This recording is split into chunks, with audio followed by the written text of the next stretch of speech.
우리 고린도후서 4장 7절부터 18절 마지막 절까지 중심에서 겉사람과 속사람이라는 제목으로 하나님 말씀 증거하겠습니다. 지난 시간에 7절까지 해가지고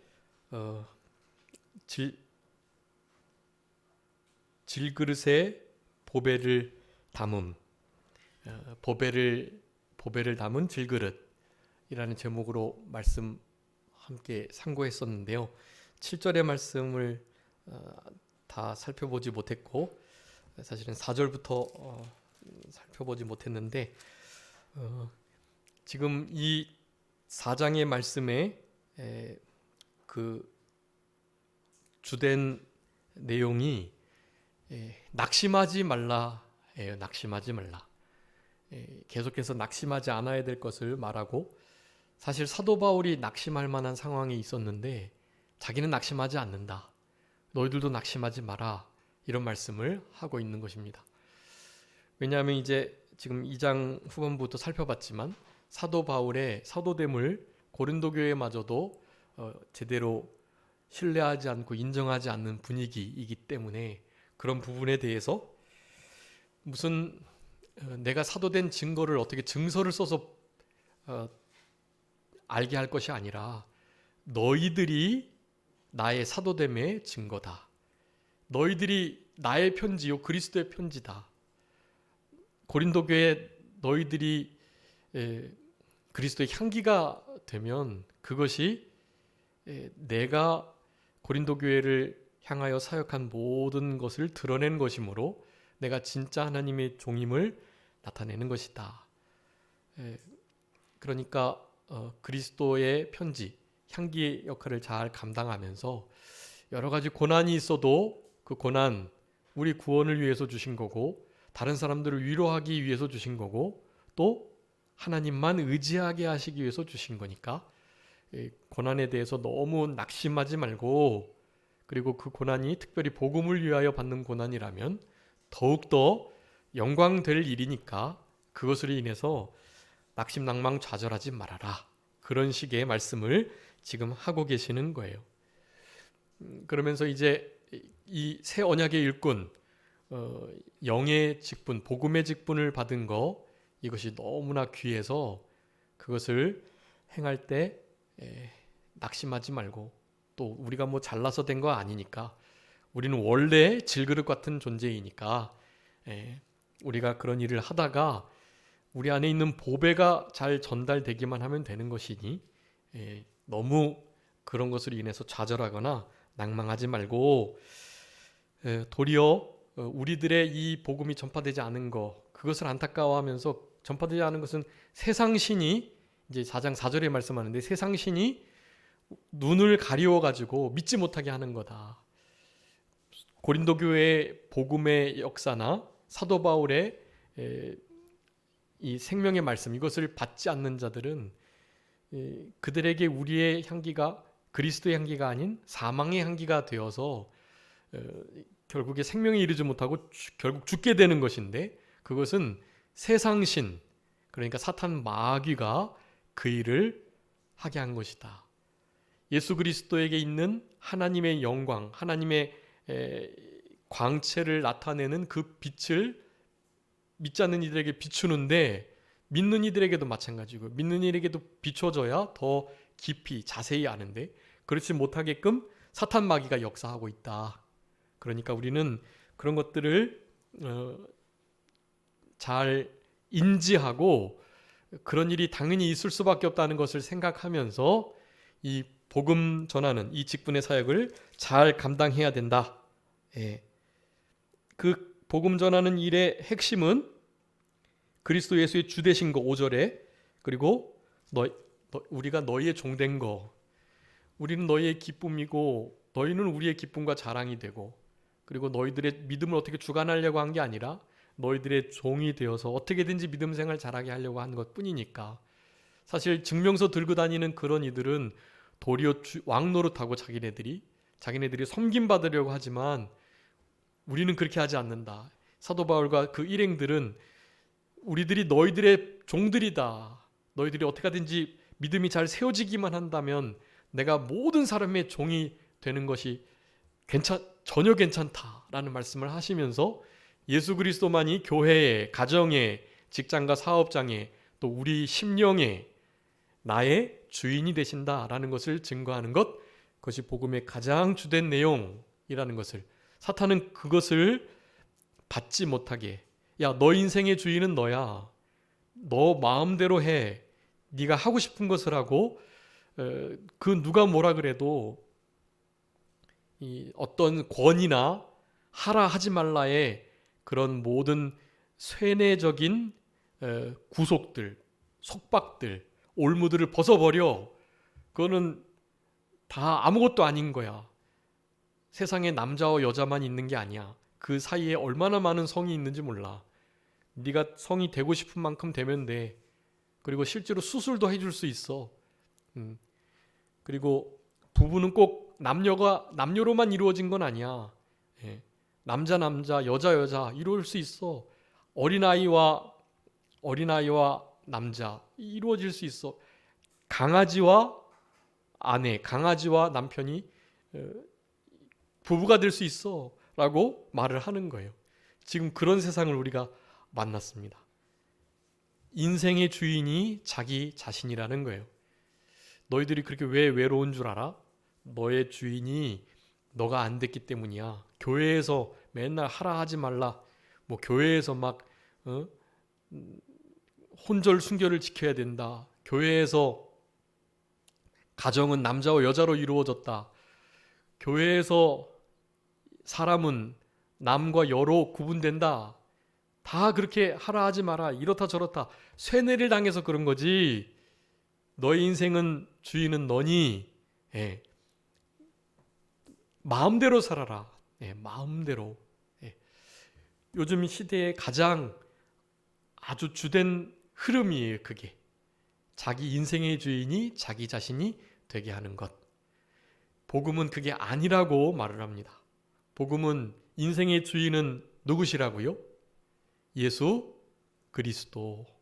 그분만이 유일한 주인, 왕이 되신다라는 것을 말씀하고, 그 일을 위해서, 우리를 위해서 죽으셨다가 살아나셨고, 죽으셨다가 살아나신 그분을 믿는 자들은 이제는 더 이상 그를 위해서 사는 게 아니라, 우리를 위해서 사는 게 아니라, 자신을 위해서 사는 게 아니라 죽었다가 살아나신 그분을 위해서 살아야만 한다.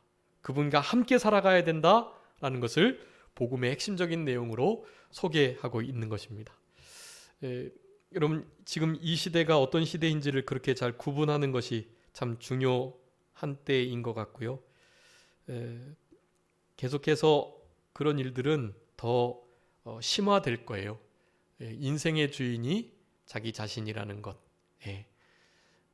어떤 신으로 무슨 신앙의 도덕적, 윤리적 순종과 또 행함으로 우리의 외로움이나 또 존재론적 우울감이 해결되는 게 아니라, 내가 내 삶의 주인이 될 때, 내 마음대로 살아갈 때 그 모든 것들을 잘 이겨내면서 진짜 행복한 삶을 살 수 있다라는 속임을 이 사탄 마귀가 하고 있는 것입니다.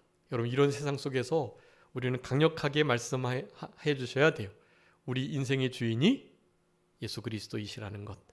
여러분, 우리 인생의 주관자가 내가 아니라는 아주 명확한 근거가 있거든요. 혹시 그게 뭔지 아시나요?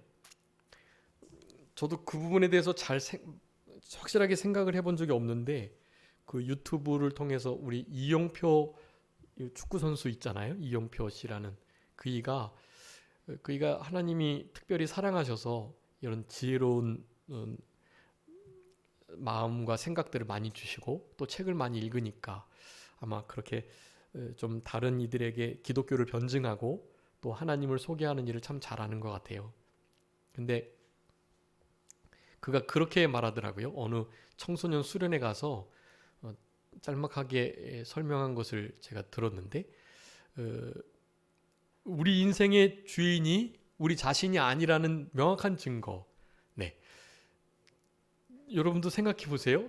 내가 내 인생의 주인이 아닌 너무나 명확한 증거가 있단 말이에요. 그러니까 적어도 내가 내 인생의 주인이라면 너무나 중요한 결정을 스스로 내려야 되잖아요. 그런데 중요한 결정을 우리는 못해요. 가장 중요한 거, 이를테면 내가 남자로 태어나고 싶다, 여자로 태어나고 싶다. 인생의 주인이면 내가 결정해야 되잖아요. 아, 나 남자로 태어날래. 나 여자로 태어나야지. 이런 거 말이죠. 전혀 선택할 수가 없어요, 그거를. 그리고 나라. 나 미국에서 태어날래, 일본에서 태어날래, 한국 사람은 태어날래. 자기가 절대로 결정하지 못하는 거죠. 자기가 태어나는 날, 죽는 날 전혀 결정하지 못해요. 그러니까 적어도 3가지. 나의 성별, 국적, 죽음의 시기, 태어남의 때, 이런 거를 결정하지 못하면서 어떻게 내 인생의 주인이 나라고 말할 수 있느냐라는 거예요. 그거 말고 라면 먹을까, 백반 먹을까, 이 옷 입을까, 저 옷 입을까 정도는 우리가 결정하잖아요. 그런 거 결정한다고 그게 나의 삶의 주인이 나다고 말할 수는 없잖아요. 진짜 중요한 거, 국적이나 성별이나 키나 혈액형, 정말 중요한 거, 나는 거, 죽는 거, 이런 것을 우리가 하나도 결정할 수가 없는 거예요. 그러니까 그것만 봐도 우리 인생의 주인은 내가 아니다. 그 누군가가 계시다라는 것을 알아야 된다라고 말을 하더라고요. 설득력이 있고, 실제로 진짜 우리가 결정할 수 없는 정말 중요한 일들을 그 누군가가 잘 결정하시고, 너무나 지혜롭게 톱니바퀴가 잘 물려 돌아가듯 잘 계획하시고 결정하셔서 이런 일들이 지금 진행되고 있다라는 사실이에요. 여러분, 우리 인생의 주인은 누구시다고요? 예수 그리스도 뿐이세요. 예수 그리스도께서 우리의 주인이 되시면 여러분이 결정할 수 있는 좀 이렇게 흔히 말하는 쉬운 결정들, 그런 결정들 주님의 뜻 안에서도 잘 결정해 나갈 수 있고요. 사실은 인생의 큰 대소사들이 있잖아요. 그런 것들조차도 하나님의 뜻 안에서 주님의 인도를 따라서 실패하지 않고 정말 잘 결정 내려서 살아갈 수가 있어요.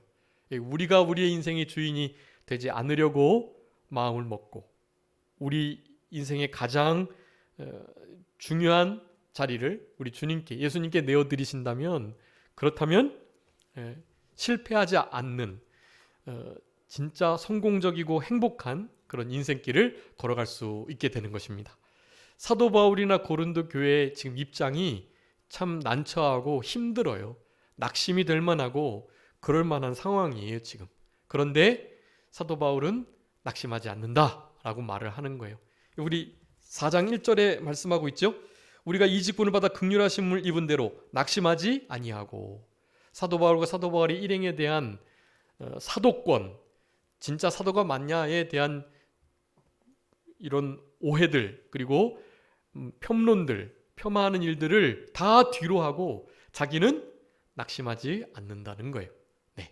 여러분, 낙심하지 않아야 될 이유는 많이 있습니다. 낙심할 만할 상황에서 낙심하지 않는 게 그게 믿음이에요. 여러분, 우리 인생 속에서도 사실 낙심할 일이 많습니다. 우리 사도 바울도 고린도 교회가 자기 자신의 사도됨을 부인하는 것을 들었을 때 얼마나 낙심이 됐겠어요, 사실은. 그런데 낙심하지 않는다라고 말하는 거예요.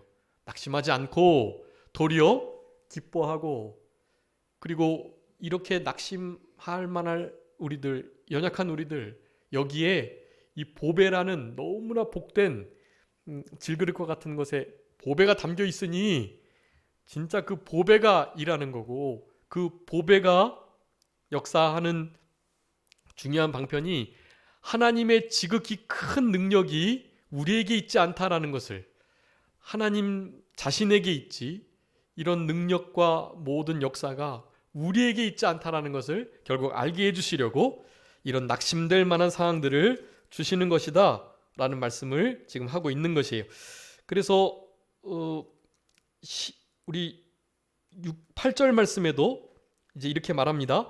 우리가 우겨쌈을 당하고 답답한 일을 당하고 박해를 받아도 거꾸로 뜨림을 당해도 뭐 하지 않는다?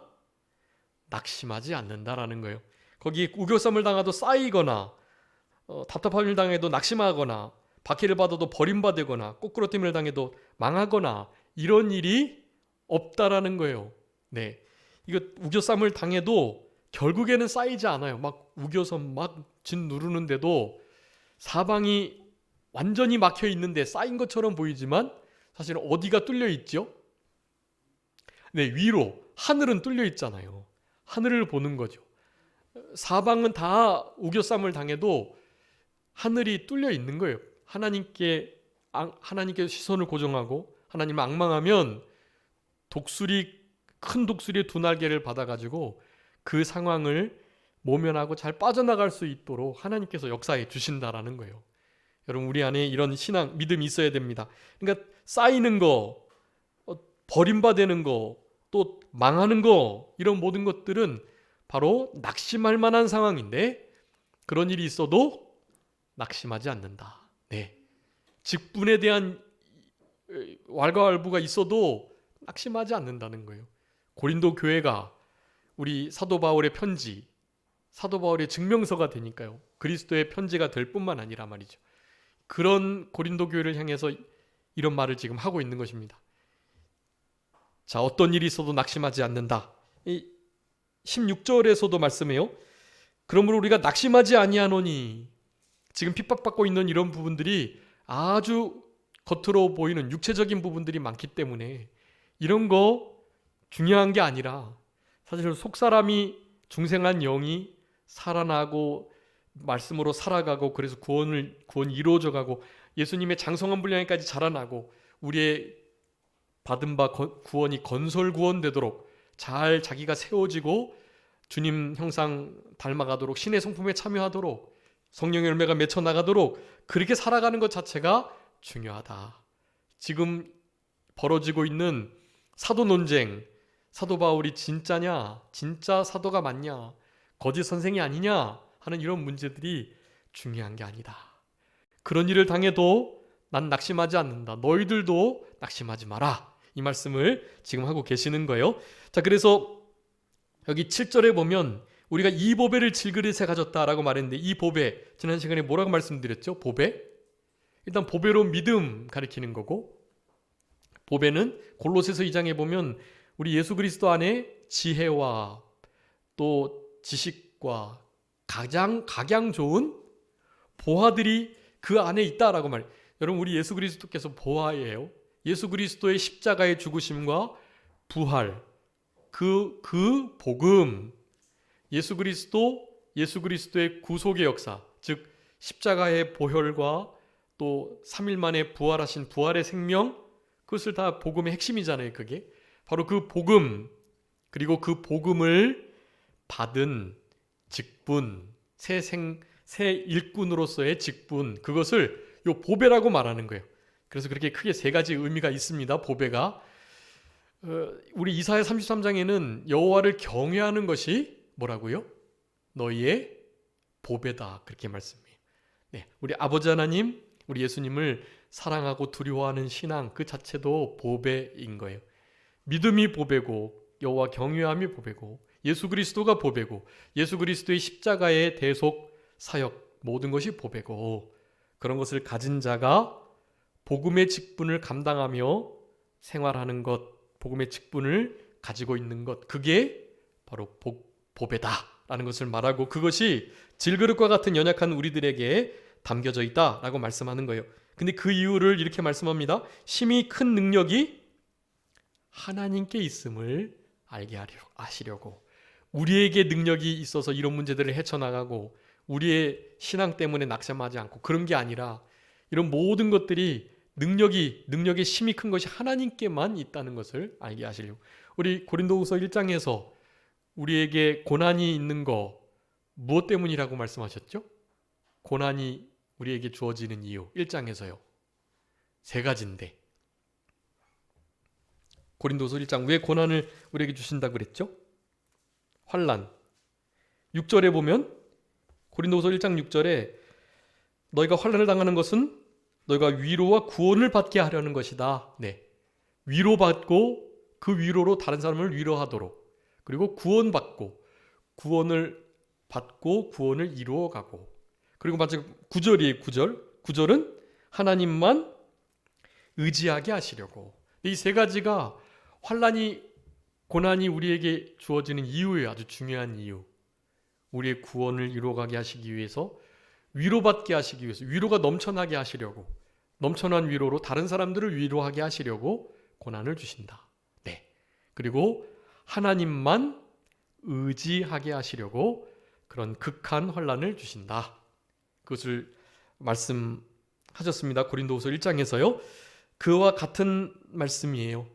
이 보배가 질그릇과 같은 우리에게 주어져 있는데, 이런 일이 있는 이유는 보배는 좀 보배로운 것에다가 잘 담아야지 보배를 질그릇에 담으면 되겠냐고요. 근데 우리 하나님은 그것을 원하시는 거예요. 왜냐하면 하나님의 하나님 되심을 나타내시기 위함입니다. 이 능력, 이 복음의 실제적인 역사, 예수 그리스도가 전파되는 모든 것들, 이런 것은 우리가 금과 같이, 은과 같이 쓸만한 자들이기 때문이 아니라는 거예요. 그와 관계없이 실제로 하나님이 하신다. 네, 우리 3장에서도 하나님이 하시는 모든 것들, 하나님께로부터 만족이 온다고 말씀했잖아요. 자신이 뭔가 한 것이 아니라는 거예요. 사도 바울이 고린도 교회를 세우긴 했지만, 세워지고 고린도 교회를 잘 유지하고, 그래서 떠나 있는데 편지를 쓰고, 이런 모든 것들이 다 자기가 한 일이 아니라는 것을 말하는 거예요. 하나님께서 하시는 것이다. 능력의 지극히 심히 큰 것이 우리에게 없고 하나님께 있다라는 것을 알게 하시려고 이렇게 질그릇의 보배를 담으셨다는 거예요.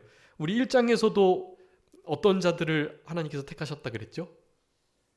것들, 천한 것들, 없는 것들, 미련한 것들, 미련한 자가 아니라 것이에요. 것. 진짜 아무것도 아니다라는 표현을 쓰고 있는 거예요. 그런 것들을 택하셔서 하나님의 지혜를, 복음을 나타내시고 전하게 하셨다라는 거예요. 하나님이 진짜 하나님 되시려고. 몇 번 말씀드렸는데, 이스라엘을 하나님께서 그 팔레스타인 지역에 거기에 그렇게 두신 것은, 야곱의 자손들을 거기에 두신 것은 이유가 있다고 말씀드렸죠.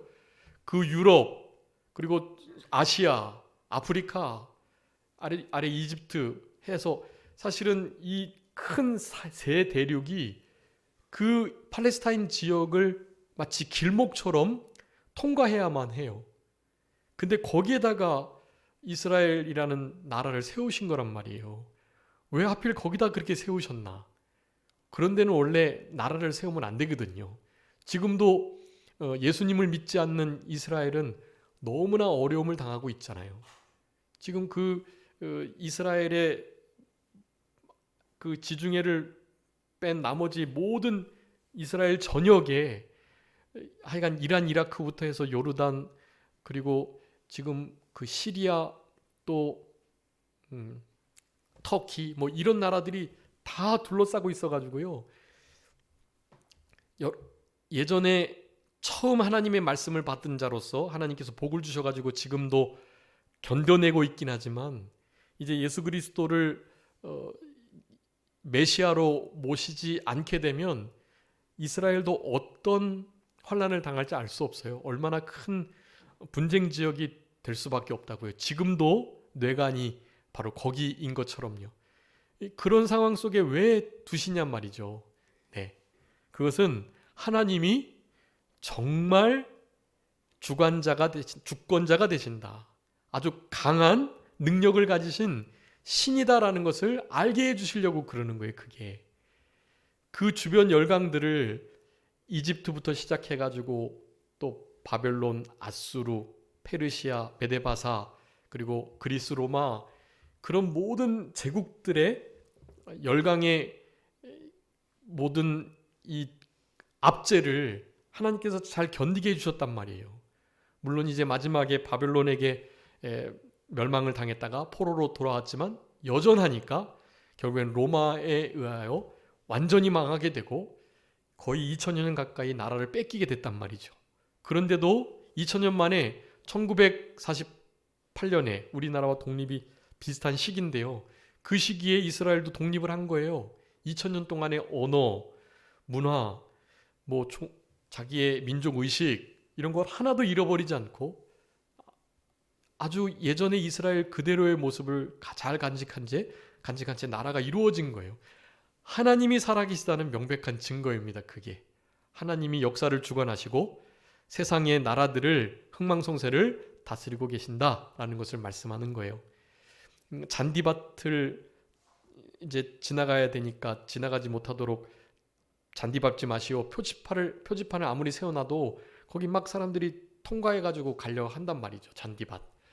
그런데 잔디밭에 들어가지 못하게 하려면 실제로 정말 건장한 사람이 잔디밭을 통과하려고 할 때 야 여기 들어오지 마 이렇게 명령을 딱 하면 못 들어오잖아요. 마찬가지예요.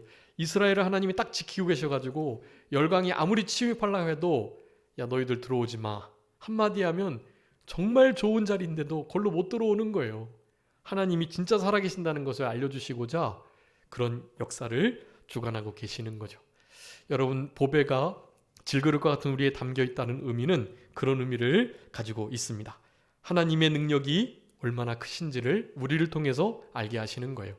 여러분의 삶 속에 그런 역사가 있어야 됩니다. 하나님이 얼마나 심히 지극히 큰 능력을 가지신 분이신지 그분만을 의지할 때 우리의 생명 또 우리가 고민하고 걱정하고 근심하는 모든 문제거리들 아무것도 아닌 거예요.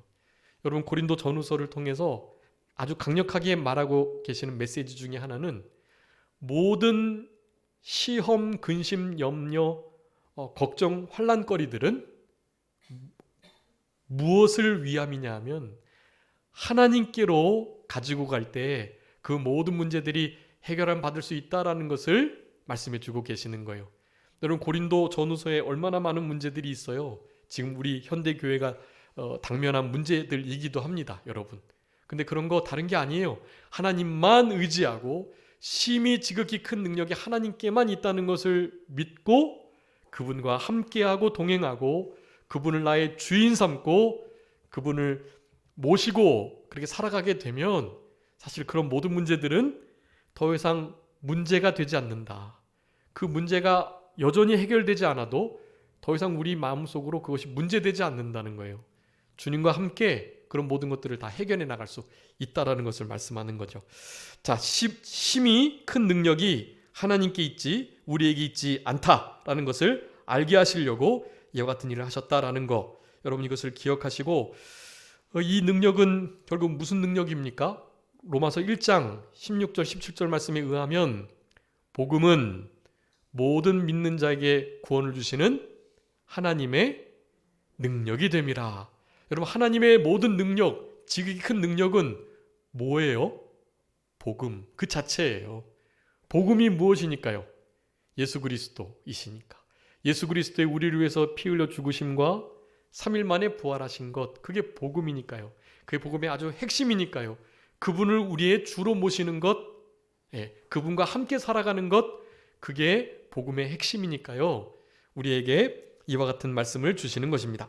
자, 우리에게 주신 이 복음의 능력, 하나님의 큰 능력, 우리의 것이 아니라는 것을 기억하시면서 8절에 그렇기 때문에 우겨쌈 당해도 답답한 일을 당해도 박해를 받아도 거꾸로 뜨림을 당해도 쌓이거나 낙심하거나 버림받거나 망하지 않는다. 낙심하지 않는다. 여러분 낙심할 일이 없을 수가 없습니다. 그런데 낙심하지 마시라는 거예요. 때가 이르면 반드시 거두게 해주실 거니까요. 낙심하지 않고 자기를 거역하신 자를 계속해서 인내로 참으셨던 그분을 생각하면서 낙심하지 않을 수 있도록 우리의 마음을 잘 다스리는 것이 중요하다고 하겠습니다. 여러분 우리 사도 바울 여러 일이 있었는데요. 우리 사도행전 14장에 있는 말씀을 가지고 우리 디모데후서 3장에서 이렇게 쓰고 있습니다. 한번 읽어주세요. 디모데후서 3장 11절. 디모데후서 3장 11절입니다.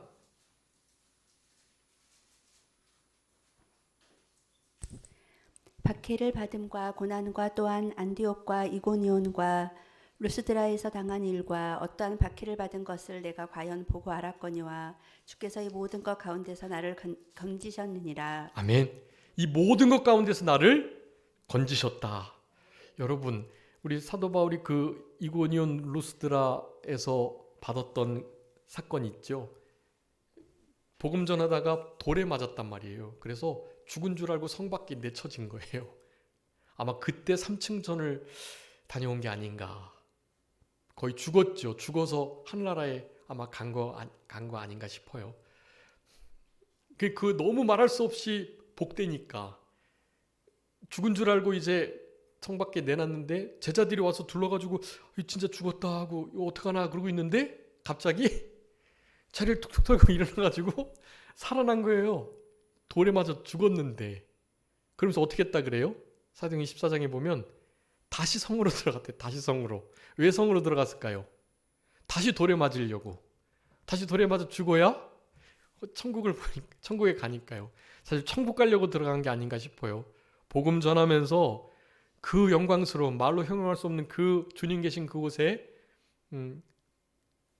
가가지고 자기도 함께 거하려고요.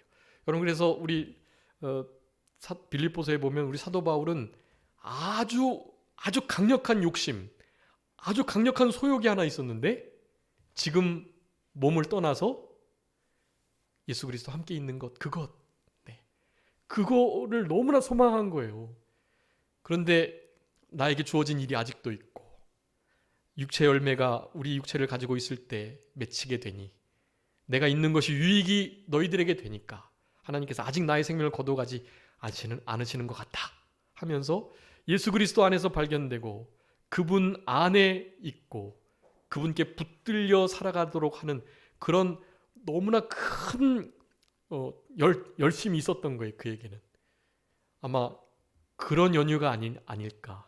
그 형용할 수 없는 천국을 진짜 다녀왔기 때문에 거기에 가려고 하는 우리 성도님들의 삶 속에서도 이제 조용하게 주무시는 것처럼 주님께 가려고 하시는 분들이 많으신데요. 저도 그런 것을 위해서 기도합니다. 우리 부모님도 그렇게 돌아가시기를 바라고 새벽 기도 때 기도하시다가 우리 아버지 교회에서 이번에 권사님 한 분이 주일날 예배당에 오셨다가 그냥 너무나 이렇게 아무런 소리도 없이 돌아가셨대요. 교회에서 장례가 난 게 어떤가라고 생각을 하시면서 저한테 이제 전화를 하셨어요. 아버지가 너무 복된 일이라고 그랬죠. 아버지도 그러시대요. 교회에서 사람이 죽었다 이런 소문이 중요한 게 아니라 너무나 복되게 주일날 예배 드리려고 오셨다가 돌아가신 거예요. 얼마나 감사한 일인지 모르고 그 자녀들 믿지 않는 자녀들인데 아무런 그거 없이 너무 장례 잘 기독교장으로 치르고 그랬다고 하셔요. 그냥 잠자듯 주님께로 가기를 간절히 바라는 우리들, 그건 참 복된 일인 것 같고요.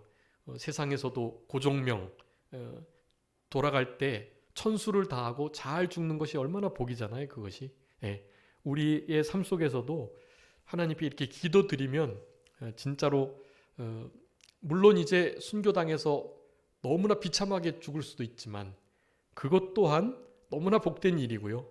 그런 환난의 때가 아닌 때에 잠자듯 기도하면서 새벽 기도 시간에 말씀 전하고 있다가 제가 아는 목사님, 아버지 목사님도 말씀 전하시다가 이렇게 쓰러지셔가지고 돌아가셨다고 그래요.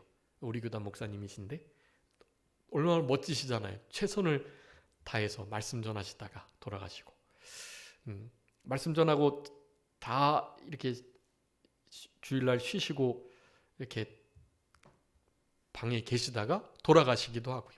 네, 그런 하나님이 기뻐하시는 좋은 죽음, 은혜로운 죽음을 맞이하면 참 좋겠는데요. 그런 죽음이 이루어지기 위해서는 지금 이 순간을 날마다 우리가 죽음에 넘겨지는 삶을 실제로 우리는 죽고 그분만 사는 삶을 살아가도록 해야만 그런 일이 가능하다라고 할 수가 있겠습니다. 10절에 보면요. 항상 예수 죽음을 몸에 짊어진다라고 말해요.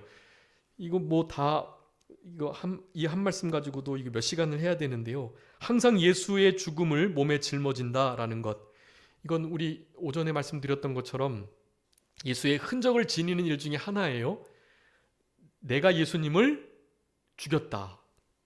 내가 살인자다. 예수님이 나 때문에 죽어주셨다라는 그 마음가짐이에요. 하나님의 구속의 은혜에 감사하고 그리고 너무나 죄송스러운 마음. 그래서 그것을 가지고서 예수님의 이 죽음을 다른 사람에게도 전하고 당신을 위해서 예수님이 돌아가셨습니다라는 말을 전하는 거예요. 자기 십자가에 그게. 그리고 주님을 쫓는 거죠. 주님이 돌아가셨던 것처럼 고난의 길, 십자가의 그 죽음의 길을 우리도 걸어가는 거예요. 복음을 위해서요. 죄 때문에 하나님 징계받아서 그런 거 아니고요. 복음을 위해서 예수 그리스도 십자가를 전하면서 핍박받고 어려움 당하는 것, 그런 것을 이 예수 죽음을 몸에 짊어진다라는 표현을 쓰는 거예요. 날마다 예수 그리스도를 본받아서 따라가되 그 십자가의 죽으심을 늘 기억하며 그 죽음은 나 때문이다.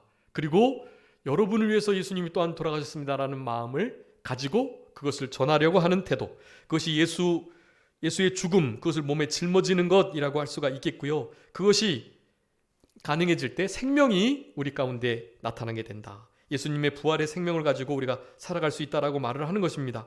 항상 예수를 위하여 죽음에 우리가 넘겨진다. 사도 바울은 고린도 교회를 향해서 그랬고요.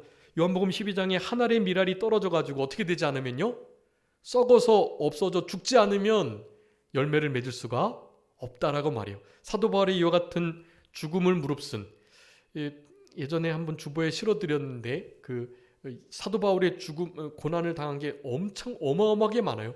가장 많이 기록된 게 고린도후서 11장이에요. 나중에 사도 바울이 이런 맥락을 가지고 계속 말씀해요. 내가 얼마나 많은 고난을 당했는지에 대해서. 우리 1장에서도 말했고요. 사형 선고를 받은 것 같았다라는 말이 있잖아요. 그런 일들을 사도 바울이 많이 당했는데요. 우리 사도 바울의 사도행전 20장 24절의 말씀, 주께서 나에게 허락하신 하나님의 은혜의 복음을 증거하는 일, 그것을 마치려 하면은 나의 생명을 조금도 귀한 것을 여기지 않고 예루살렘에 들어가면 어떤 일이 나를 기다리고 있을지 알고 있지만 심령의 매임을 받아 말씀에 매여 가지고 거기 가서 순교당할 수 있다는 것을 알면서도 거기를 올라가는 그런 결단을 했던 우리 사도 바울이었던 것입니다. 그런 것이 있으니까 그런 자들의 복음을 듣는 믿지 않는 영혼들이, 믿었지만 잘 못 믿던 그들의 심령들이 살아나게 되는 거예요. 그것이 12절에 사망은 우리 안에 역사하고 생명이 너희 안에 역사한다라는 말씀이에요. 내가 믿었음으로 말했다. 시편 116편 10절의 말씀을 인용한 건데요. 아프고 힘들고 어렵지만 믿음으로 회복을 소망하고 하나님께서 실제로 그렇게 하셔가지고 하나님의 사람들을 세워나가신다는 것을 믿으면서 이와 같은 일들을 했다는 것을 말하는 거예요.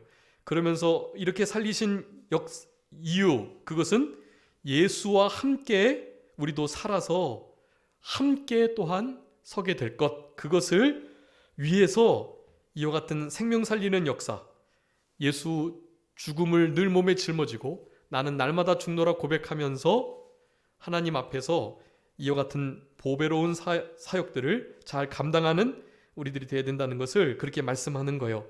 그러면서 감사로 말미암아 은혜가 넘치고 은혜가 넘쳐서 감사가 더욱더 풍성해지는 그런 역사, 결국 하나님께 영광을 돌리기 위함이라는 것을 말하면서요, 겉사람과 속사람을 비교합니다. 겉사람은 실제로 육체를 가리키고요, 속사람은 우리의 중생한 영을 가리킵니다.